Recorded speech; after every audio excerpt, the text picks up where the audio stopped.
सभी भक्तों को मेरा जय श्री राम। जैसा कि हम तुलसीदास कृत विनय पत्रिका का श्रवण कर रहे हैं, अब तक हमने पद क्रमांक 198 तक पढ़ लिया है। अब आगे। अरे मूर्ख मन, किस लिए दौड़ा दौड़ा फिरता है? श्री हरि के चरण कमलों के अमृत रस को छोड़कर विषय रूपी मृग तृष्णा के जल में क्यों लो लगा रहा है? पशु पक्षी देवता मनुष्य राक्षस और अन्यान्य सभी संसारी योनियों में तू भटक आया। इन सब योनियों में तेरे बहुत से घर, स्त्री, पुत्र, भाई और तुझे उत्पन्न करने वाले माता पिता हो चुके हैं। इन सब ने तुझे वही विषय भोगों का प्रेम सिखाया, जिसके करने से सदा अनेक नरकों में जाना पड़ता है। वह मार्ग कभी नहीं बताया जिस पर चलने से तेरा संसारी बंधन कट जाए, तेरी जन्म मरण से मुक्ति हो जाए और तेरा परम कल्याण हो, मोक्ष की प्राप्ति हो। इस प्रकार यद्यपि तू कई तरह से छला जा चुका है, फिर भी अब तक तू उन्हीं विषयों के लिए जतन कर रहा है। बार बार दुख भोग कर भी फिर उन्हीं में मन लगाता है। परंतु अरे दुष्ट, तनिक विचार तो कर। कामना रूपी अग्नि में भोग रूपी घी डालने से वह कैसे शांत होगी? जितनी ही भोगों की प्राप्ति होगी, कामना की अग्नि उतनी ही अधिक भड़केगी। जब विषयों की प्राप्ति नहीं हुई, तब तुझे बड़ा दुख हुआ। उनके नाश से और उनके मिल जाने पर भी बड़ी विपत्ति प्राप्त हुई। स्वप्न में भी सुख नहीं मिला। इसलिए वेदों ने इस विषय रूपी धन को दोनों ही प्रकार से भूत की आग के समान दुखप्रद बतलाया है। मतलब यह कि विषयी लोगों को न तो विषय की प्राप्ति में सुख होता है और न अप्राप्ति में ही। अरे तेरा जीवन क्षण क्षण में क्षीण हो रहा है। इस दुर्लभ मनुष्य शरीर को तूने व्यर्थ ही खो दिया। अतएव हे तुलसीदास, तू संसारी सुख की आशा छोड़कर केवल श्री हरि का भजन कर। सावधान, काल रूपी सांप संसार को खाए जा रहा है। न जाने कब किस घड़ी तू भी काल का कलेवा हो जाए। अरे जीव, मानो तूने तांबे से मढ़ा हुआ शरीर पाया है, तभी तो कच्चे घड़े के समान फूटने वाले, पानी के बुदबुदे के समान बात की बात में नाश हो जाने वाली नश्वर शरीर को अजर अमर मानकर भोगों में लीन हो रहा है। और तूने परमात्मा को बिल्कुल ही भुला दिया। अरे नीच, तू यह नहीं जानता कि मौत तेरे सिर पर नाच रही है।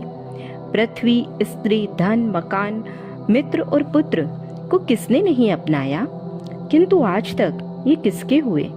मरते समय किसके साथ गए?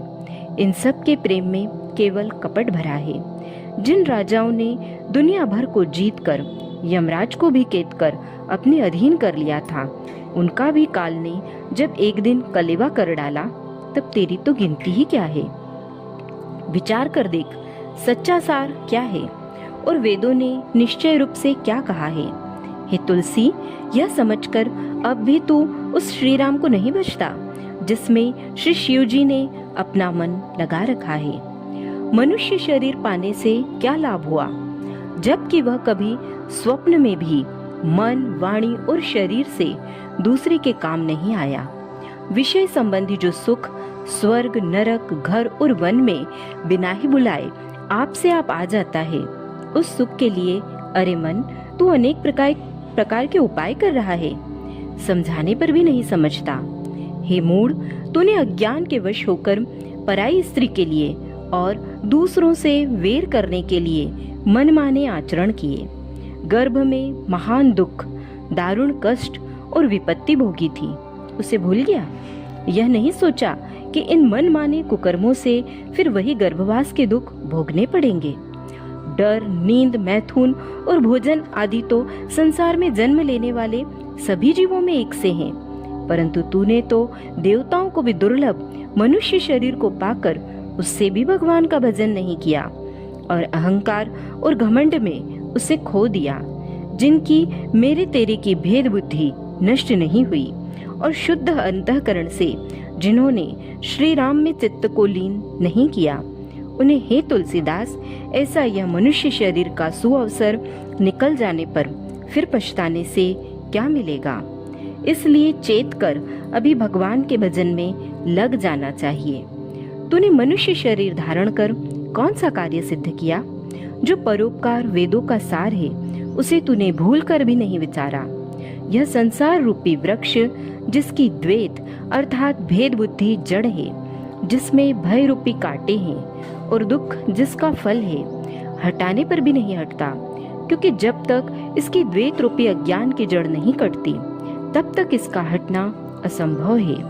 यह केवल राम जी के भजन रूपी तेज कुल्हाड़ी से ही कटता है, परंतु तूने भजन करके उसे नहीं काटा।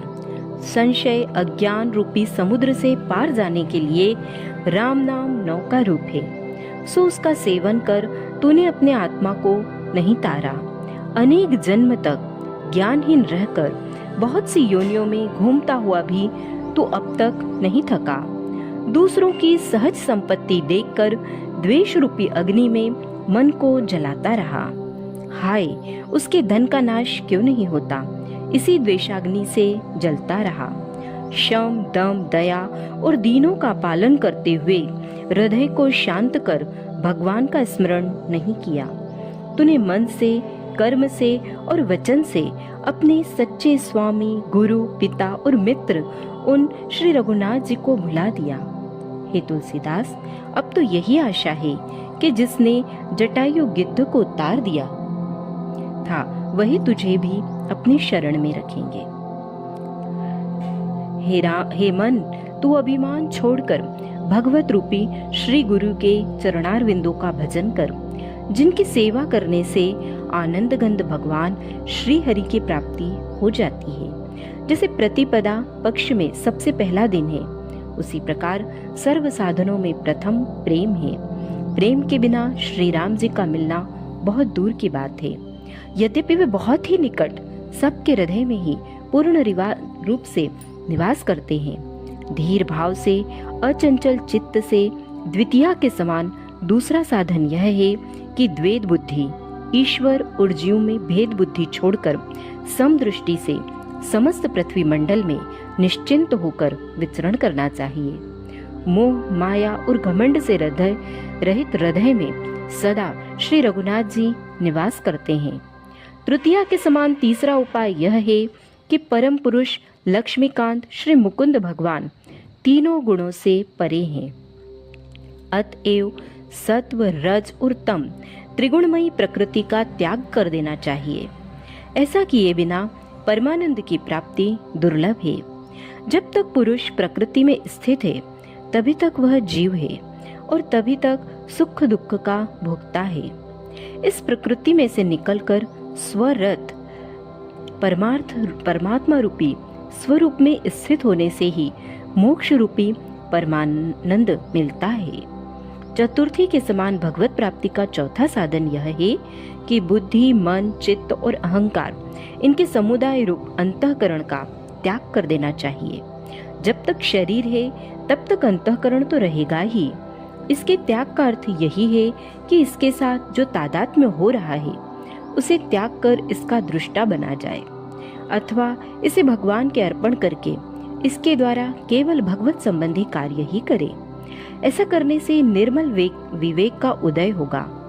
तब अपने आत्मस्वरूप रूपी उदार आनंद घन परम पद की प्राप्ति होगी।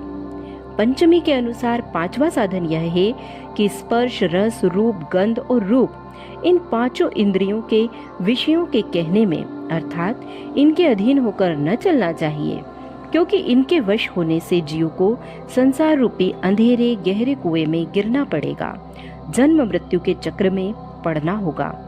षष्ठी के समान छठा उपाय यह है कि श्री जानकीनाथ श्री राम जी की प्राप्ति के लिए काम, क्रोध, लोभ, मोह, मद और मात्सर्य, इन छहों शत्रुओं को जीत लेना चाहिए। श्री राम के कृपा रूपी जल बिना लोभ रूपी अग्नि नहीं बुझती। भगवत कृपा जीव पर सदा है ही, अतः उस कृपा का अनुभव कर इन लोभादि शत्रुओं को मारना चाहिए। सप्तमी के समान सातवां साधन यह है कि 7 धातुओं रस, रक्त, मांस, मेद, अस्थि, मज्जा और शुक्र से बने हुए इस अपवित्र, क्षणभंगुर, परंतु दुर्लभ मनुष्य शरीर पर विचार करना चाहिए। इस शरीर का केवल एक यही फल है कि इससे परोपकार ही किया जाए। अष्टमी के समान 8वां उपाय यह है कि निर्विकार स्वरूप श्री रामचंद्र जी अष्टधा जड़ अपरा प्रकृति पृथ्वी जल अग्नि वायु आकाश मन बुद्धि और अहंकार से परे है। जब तक हृदय में नाना प्रकार की कामनाएं बनी हुई है तब तक वे कैसे मिल सकते हैं। नवमी के समान नवा साधन यह है कि जिसने इन 9 दरवाजे की नगरी अर्थात 9 छेद वाले शरीर में रहकर अपने आत्मा का कल्याण नहीं किया, वह अनेक योनियों में भटकता हुआ नाना प्रकार के दारुण दुखों को प्राप्त होगा। इसलिए आत्मा के कल्याण के लिए ही प्रयत्न करना चाहिए। दशमी के समान 10वां साधन यह है कि जिसने 10 इंद्रियों का संयम करना नहीं जाना, इंद्रियों को वश में नहीं किया, उसके सारे साधन निष्फल हो जाते हैं और उस इंद्रियों के दास असंयमी मनुष्य को भगवान की प्राप्ति नहीं हो सकती। एकादशी के समान 11वां साधन यह है कि मन को वश में करके एक श्री भगवान की ही सेवा करनी चाहिए। इसी से परमार्थ रूपी एकादशी व्रत का जन्म मरण के रूप नाश रूप परम फल मिलता है, अर्थात वह भगवान को प्राप्त हो जाता है। द्वादशी के दिन दान दिया जाता है। अतः 12वां साधन यह है कि ऐसा भगवत प्रत्यर्थ निष्काम बुद्धि से दान देना चाहिए जिससे तीनों लोकों से भय न रहे, भगवत प्राप्ति हो जाए। उस द्वादशी रूपी 12वें साधन का कारण यही है कि सदा परोपकार में लगे रहना चाहिए। इस दान और पारण से फिर शोक नहीं व्यापता। त्रयोदशी के समान 13वां साधन यह है कि जागृत स्वप्न और सुषुप्ति इन तीनों अवस्थाओं को त्याग कर भगवान का भजन करना चाहिए। भाव यह है कि नित्य निरंतर सोते जागते श्रीमद् भगवत भजन ही करना चाहिए। भगवान मन कर्म और वाणी से जानने में नहीं आते, क्योंकि बर्फ में जल की भांति वे ही सब में व्याप्त हैं और स्वप्न के दृश्यों की भांति स्वयं ही व्याप्य हो रहे हैं तथा असीम अनंत हैं। उनको तो वही जान सकता है जिसको कृपा पूर्वक वे जनाते हैं। उनकी कृपा का अनुभव नित्य निरंतर होने वाले भजन से होता है। अतः तीनों अवस्थाओं में भजन ही करना चाहिए। चतुर्दशी के समान गोपाल इंद्रियों के नियंता भगवान चराचर रूप से 14 भुवनों में रम रहे हैं, परंतु जब तक जीव की भेद बुद्धि दूर नहीं होती तब तक श्री रघुनाथ जी संसार रूपी जल को नहीं काटते, जीव को जन्म मरण से नहीं छुड़ाते। संसार बंधन से छूटना हो तो अभेद बुद्धि से भगवान को भजना चाहिए। पूर्णमासी के समान भगवान की प्राप्ति का 15वां साधन जो सर्वोत्कृष्ट और पूर्ण है, यह है कि प्रेम भक्ति के रस में सराबोर होकर भक्त को श्री हरि का रस भगवान का परम रहस्यमय तत्व जानना चाहिए। इसी से वह सर्वत्र समदर्शी शांत अहंकार रहित ज्ञान स्वरूप और विषयों से उदासीन हो सकता है। यहाँ गोसाई जी ने फाल्गुन मास की पूर्णमासी का वर्णन किया है। यह पूर्णमासी और महीनों की पूर्णमासी से कहीं अधिक है। इस आनंदमयी होली की फाल्गुनी पूर्णिमा के दिन दैहिक दैविक भौतिक इन तीनों तापों की होली जलाकर भगवान के साथ प्रेम की खूब फाक खेलनी चाहिए। यही परम आनंद की अवस्था है।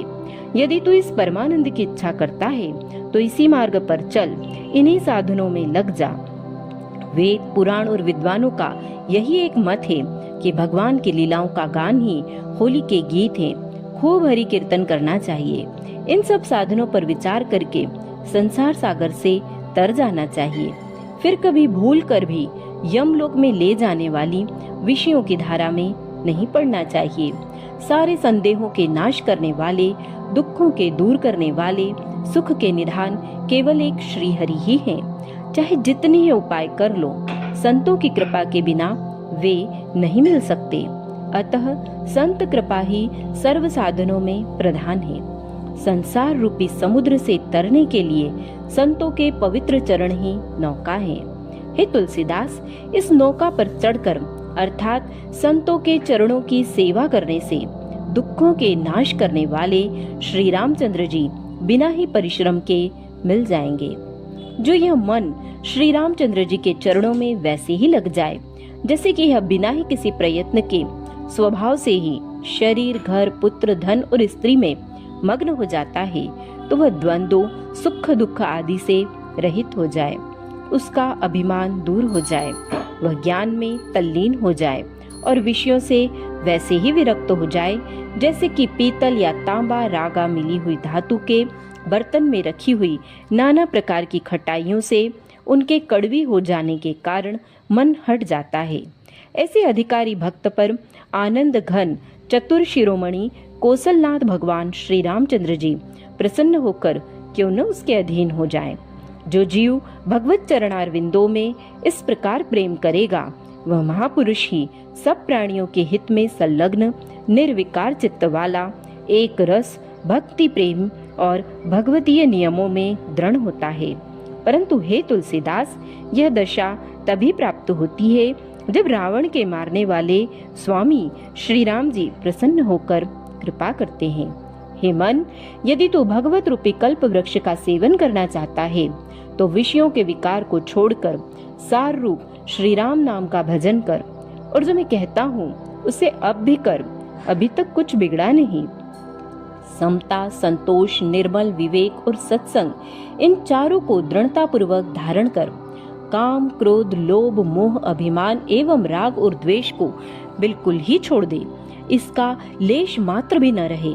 कानों से भगवत कथा सुन, मुख से राम नाम जपा कर, हृदय में श्री हरि का ध्यान किया कर, मस्तक से प्रणाम तथा हाथों से भगवान की सेवा किया कर, नेत्रों से कृपा सागर चराचर विश्व में महाराज जानकी वल्लभ रामचंद्र जी के दर्शन किया कर। यही भक्ति है, यही वैराग्य है, यही ज्ञान है और इसी से भगवान प्रसन्न होते हैं। अतएव तो इसी शुभ व्रत का आचरण कर। हे तुलसीदास, यही शिव जी का बतलाया हुआ मार्ग है। इस कल्याणमय मार्ग पर चलने से स्वप्न में भी भय नहीं रहता। मनुष्य परमात्मा को प्राप्त कर अभय हो जाता है। श्री रघुनाथ जी के समान विपत्तियों को दूर करने वाला तथा शरण लेने योग्य कोई दूसरा नहीं है। ऐसा किसका सरल स्वभाव है जो अपने सेवकों के वश में रहता हो? शरणागत भक्तों पर किसका अहेतुक प्रेम है? श्री रघुनाथ जी अपने दास के जरा से भी गुण को सुमेरु पर्वत के सदृश्य महान मानते हैं और उनके करोड़ों दोषों को देखकर भी उन्हें भूल जाते हैं, क्योंकि वे बड़े ही कृपालु, भक्तों के मनोरथों को पूर्ण करने वाले, चिंतामणि स्वरूप, पवित्र करने के विरध वाले और पतितों को संसार सागर से उद्धार कर देने वाले हैं। स्मरण करते ही सहज ही मिल जाते हैं और अपने दास के दुख को सुनकर इतनी जल्दी दुख दूर करने के लिए दौड़े आते हैं कि देर होने के भय से वे अपने पीताम्बर तक को नहीं संभालते। इस बात के साक्षी पुराण, वेद, शास्त्र हैं। द्रौपदी और गजेंद्र अच्छी तरह जानते हैं। जिनके लोभ, मोह, मद और काम नहीं है, ऐसे कवि और ज्ञानी महात्मा जिनका यश गाते हैं। हे तुलसीदास, सारी लोक परलोक की आशाओं को छोड़कर अहिल्या के उद्धार करने वाले उन प्रभु श्री कौशलनाथ का ही तू भजन कर। भजन करने योग्य, सुख देने वाला और शरण में रखने वाला स्वामी श्री रघुनाथ जी के समान दूसरा कोई नहीं है। उन आनंद धाम, दुखों के नाश करने वाले, शोक के हरने वाले लक्ष्मी रमण भगवान के गुण गिनते गिनते कभी पूरे नहीं होते। जो दुखी, नीच, अत्यज, कपटी, दुष्ट, पापी और भयभीत कहीं भी आश्रय नहीं पा सकते, वे भी विवश होकर एक बार ही श्री राम नाम स्मरण कर उस पद पर पहुंच जाते हैं जहां देवता भी नहीं जा सकते। जिनके चरण रूपी कमलों में ऐसे वैराग्य संपन्न मुनि रूपी भ्रमर लुभाए रहते हैं, जिन्हें परम सुंदर गति मोक्ष तक का लोभ नहीं है। हे सठ तुलसीदास, तो उन अनाथों पर सदा कृपा करने वाले करुणामय प्रभु का भजन क्यों नहीं करता? हे प्रभु, आपको मैं किस तरह विनती कहकर सुनाऊं? 3 तरह के मन, वचन और कर्म से उत्पन्न अपरिमित प्रकारों से किया जाने वाले अपने पापों को की ओर देखकर जब तक मैं आपके शरण में सम्मुख आना चाहता हूँ, तब संकोच के मारे सिर नीचा हो जाता है। भगवत भक्तों का भेष बनाकर मानो सुंदर धोखे बनाता हूँ और कपट रूपी हरे हरे पत्तों से उसे छा देता हूँ। आपके राम नाम की लग्गी लगाकर मधुर वचनों का लासा लगा देता हूँ और फिर बहेलिये की भांति विषय रूपी पक्षियों को फांस लेता हूँ। लोगों की दृष्टि में तिलक, माला, कंठी, राम नाम के गुणगान करने वाला और मधुर वाणी बोलने वाला महात्मा भक्त बना फिरता हूँ, परंतु मन ही मन विषयों का चिंतन करता हुआ उन्हीं की ताक में लगा रहता हूँ। मैं इतना बड़ा पापी हूँ कि मेरे एक रोम पर 100 करोड़ पापी निछावर किए जा सकते हैं, पर तो भी अपने को संतों की गिनती में सबसे पहले गिनवाना चाहता हूँ। संत शिरोमणि बनने का दावा रखता हूँ। मैं बड़ा ही असभ्य और नीच हूँ, परंतु घमंड रूपी पहाड़ पर चढ़ा बैठा हूँ। इसी से तो मूर्ख होने पर भी अपने को सर्वज्ञ और भक्त श्रेष्ठ बतलाता हूँ। हे भगवान, कह नहीं सकता कि झूठ है या सच, पर कोई कोई मेरे लिए यह कहते हैं कि यह राम जी का है और मैं भी आप ही का कहलाना चाहता हूँ। हे देव, इससे अब अपने बाने की लाज रखकर इस तुलसीदास को अपना ही लीजिए, क्योंकि जब आपका कहलाकर भी दुष्ट ही रहूंगा तो आपके विरत की लाज कैसे रहेगी। अब टालम टोल न कीजिए। हे नाथ, मुझे और किसी का आसरा नहीं है। हे करुणा निधान, मन, वचन और कर्म से मेरी यह सच्ची प्रतिज्ञा है कि मुझे केवल एक आपकी जूतियों का ही सहारा है। मेरा मन क्रोध, अभिमान, अज्ञान और ममता का स्थान है, इसलिए ज्ञान विज्ञान की बात तो उसके लिए कही ही नहीं जा सकती। हृदय में अनेक कामनाओं के संकल्प और नाना प्रकार की विषय वासनाएं देखकर मोक्ष की तो एक अंश भी आशा नहीं है। यद्यपि कर्म धर्महीन होकर भी मेरे मन में स्वर्ग जाने की बड़ी लालसा लग रही है, पर वेदोक्त कर्म धर्म किए बिना स्वर्ग की प्राप्ति होना अत्यंत कठिन है। इसके सिवा सिद्ध, देवता, मनुष्य एवं राक्षसों की सेवा भी बड़ी कठिन है। ये लोग तभी प्रसन्न होंगे जब इनके लिए हठ योग किया जाए, यज्ञ का भाग दिया जाए और प्राणों की बलि चढ़ाई जाए। यह सब भी मुझसे नहीं हो सकता। अतएव इन लोगों की कृपा की आशा करना भी व्यर्थ है। भक्ति तो मुझ सरी के मनुष्य के लिए परम दुर्लभ है, क्योंकि शिव, शुकदेव तथा मुनि रूप भौरे भी आपके चरण कमलों की मधुर मकरंद को पीने के लिए सदा प्यासे ही बने रहते हैं। इस रस को पीते पीते जब वे भी नहीं अघाते, तब मुझ जैसा नीच तो किस गिनती में है। हाँ, आपका नाम अवश्य ही पतितों को पावन करने वाला तथा शांति मोक्ष देने वाला सुना जाता है, किंतु चित्त में अभिमान की गांठें पड़ी रहने के कारण राम नाम के साधन से भी मन फिर भ्रम जाता है। मैं इतना बड़ा समझदार और विद्वान होकर मामूली राम नाम लूं? इस अभिमान के मारे राम नाम से भी वंचित रह जाता हूँ। हे महाराज, इन सब बातों को देखते मेरा तो बस नरक में ही जाने का अधिकार है। मेरे कर्मों से तो मैं घोर संसार रूपी अंधेरे कुएं में पड़ा रहने योग्य ही हूँ, किंतु इतने पर भी मुझे आपका ही बल है। यह तुलसीदास अपने मन में गुह, जटायु, गजेंद्र और हनुमान की जाति याद करके संसार के उस जन्म मरण भय को कुछ भी नहीं समझता। अत्यज पशु और पक्षियों तक का उद्धार हो गया, तब मेरा क्यों न होगा? अर्थात अवश्य होगा। हे रघुवंश मणि, मेरे लिए आपके चरणों को छोड़कर और कहाँ ठोर है। पापियों को पवित्र करने वाले, शरणागतों का पालन करने वाले एवं अनाथों को आश्रय देने वाले एक आप ही हैं। आपका सा बाका बाना किस बाने वाले का है? किसी का भी नहीं। हे रघुनाथ जी, मेरे अपराधों को मन में समझकर अत्यंत क्रोध से यद्यपि आप मेरी विनती को नहीं सुनते और मेरी ओर से अपना मुंह फेरे हुए हैं, तथापि मैं तो निर्भय होकर हे करुणा के समुद्र यही कहूँगा कि मेरी बात सुनकर, मेरी दीन पुकार सुनकर मेरी ओर देखे बिना आपसे कैसे रहा जाता है। करुणा के सागर से दीन की आर्त पुकार सुनकर कैसे रहा जाए। यदि आप मेरी मनोकामना पूछते हैं तो सुनिए। सबसे प्रधान रुचि तो मेरी आपके परम धाम में जाकर निवास करने की ही है, किंतु हे नाथ, उस मेरी रुचि को काम, क्रोध, लोभ और मोह आदि ने घेर रखा है। इनके आक्रमण से वह कामना दब जाती है। मोक्ष तो दुर्लभ है, स्वर्ग मिलना भी कठिन है, क्योंकि वह केवल पुण्यों के फल से ही मिलता है। मैंने कोई उत्तम कर्म तो किए नहीं, फिर स्वर्ग कैसे मिले? अब रही यमपुरी नरक, सो उसके समीप भी आपके नाम के बल से ही जा सकता। राम नाम लेने वाले को यमराज अपनी पुरी के निकट ही नहीं आने देते। इससे अब मुझे कहीं भी रहने के लिए स्थान नहीं रहा। आप ही बतलाइए कहाँ जाऊं? हे कौशलनाथ, मैं निर्धन और दीन हूँ। धनी होता तो कहीं घर ही बनवा लेता। आश्रय स्थान के न होने से व्याकुल हो रहा हूँ। इससे हे नाथ, इस तुलसीदास को कृपा कर उसी गांव में रहने की जगह दे दीजिए जिसमें गजेंद्र, जटायु, व्याध, वाल्मीकि आदि रहते हैं। हे रघुवंशमणि, कभी आप मुझ पर भी वही कृपा करेंगे जिसके प्रताप से व्याध, वाल्मीकि, गजेंद्र, ब्राह्मण, अजामिल और अनेक दुष्ट संसार सागर से तर गए। हे नाथ, क्या आप मुझे भी उन्हीं पापियों के समान समझकर मेरा भी उद्धार करेंगे? अनेक योनियों में जन्म ले लेकर मैंने नाना प्रकार के दुष्ट कर्म किए हैं।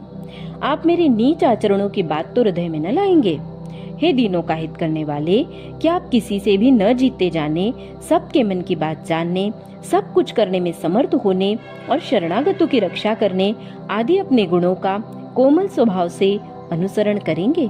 अर्थात अपने इन गुणों की ओर देखकर, मेरे पापों से घृणा कर, मेरे मन की बात जानकर, अपनी सर्वशक्तिमत्ता से मुझ शरण में पड़े हुए का उद्धार करेंगे।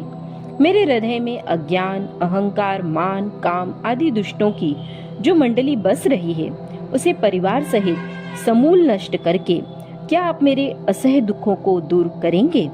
और क्या आप योग, जप, यज्ञ और विज्ञान की अपेक्षा निर्मल और अधिक महत्व वाली अपनी भक्ति को देकर मेरे हृदय में परमानंद भर देंगे? यदि आप इस तुलसीदास को नीचों का शिरोमणि, सब साधनों से रहित, कुटिल एवं मलिन मन वाला मानकर अपने मन में कुछ डरेंगे कि इतने बड़े पापी का उद्धार करने से कदाचित हम पर लोग अन्यायीपन का दोषारोपण करें, तो हे नाथ, फिर आप अपनी वेद विख्यात विरुदावली का तथा निर्मल कीर्ति का विस्तार कैसे करेंगे? यदि आपको अपने बाने की लाज है तो मेरा उद्धार अवश्य ही कीजिए। श्री रघुनाथ जी विपत्तियों को दूर करने वाले हैं। आप बड़े ही कृपालु, शरणागतों के प्रतिपालक और पापियों को पवित्र करने वाले हैं। निर्दयी, दुष्ट, नीच, गरीब और बड़े ही मलिन म्लेच्छ तक को राम नाम का स्मरण करते ही आपने अपने परम धाम को भेज दिया। गजेंद्र, पिंगला, वेश्या, अजामिल आदि विषयों में मतवाले दुष्टों को कौन गिने? न जाने इनके समान कितने पापियों को अपना धाम दे दिया। हे तुलसीदास, बात तो यह है कि जानकीनाथ प्रभु रामचंद्र जी ने किस किस को मुक्त नहीं कर दिया। जिसने शरण ली उसी को मुक्ति दे दी, फिर मुझे क्यों न देंगे? शेष आगे। बोलो सियावर रामचंद्र भगवान की जय।